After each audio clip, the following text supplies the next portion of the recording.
నార్కట్పల్లిలో కాంగ్రెస్ కార్యకర్తలు separate function hall పెట్టి Dokuri function హాల్లో డబ్బులు పంచుతుండగా డబ్బులు ఎందుకు పంచుతున్నారని నిలదీసినందుకు నా పైన దాడి విశేషరహితంగా పిడిగుద్దులు గుద్దుతూ వెనకకెళ్ళి గుద్దుతూ తల మీద కొడుతూ విపరీతంగా దాడి చేశారు. మొత్తం ముక్కు అంతా పగలగొట్టారు. మొత్తం లోపల ఇంజ్యూర్ కావడం జరిగింది. అదే మాదిరిగా అమ్మనా బూతులు తిట్టారు. ఇక్కడ ఎందుకు వచ్చారంటే ఎంత ప్రజాస్వామ్యంలో అధికారంలో ఉన్న కాంగ్రెస్ పార్టీ డబ్బులు పంచుతూ ఓడిపోతున్న భయంతో డబ్బులు పంచుతూ ఒక అశోక్ సార్ పైన దాడి చేశారు.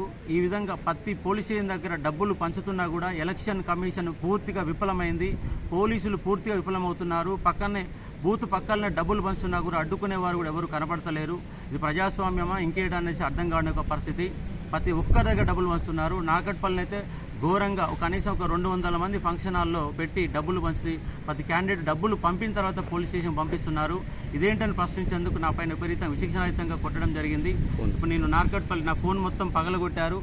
ఇంకో ఫోన్ లాక్కున్నారు. ఆడ జరుగుతున్న ఇన్సిడెంట్ తీసి మరో క్యాండిడేట్ నాతో పాటు వచ్చినటువంటి శ్రీకాంత్ రెడ్డి పైన అంగి చింపేశారు. మొత్తంగా అంగి చింపి విపరీతంగా ఆయన పైన దాడి చేశారు. కుర్చీలు లేవట్టి విపరీతంగా కొట్టారు. నార్కట్పల్లి పోలీస్ స్టేషన్ ముందు పోలీస్ స్టేషన్ కాడికి వస్తే పోలీసుల నుంచి కనీస స్పందన కరువైనది.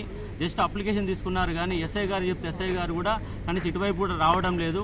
ఇక్కడ ఏఎస్ఐ గారేమో కంప్లైంట్ ఇచ్చి వెళ్ళిపోండి అని చెప్పేసి నిర్లక్ష్యంగా మాట్లాడుతున్నారు. కనీసం పోలీసుల నుంచి కనీస స్పందన కూడా కనబడతలేదు. ఇది ప్రజాస్వామ్యమా? అసలు ఓటింగ్ ఎమ్మెల్సీ ఓటు పట్టభద్రులు పాల్గొనే ఎన్నికల్లో కూడా డబ్బులు పంచుతున్నారు.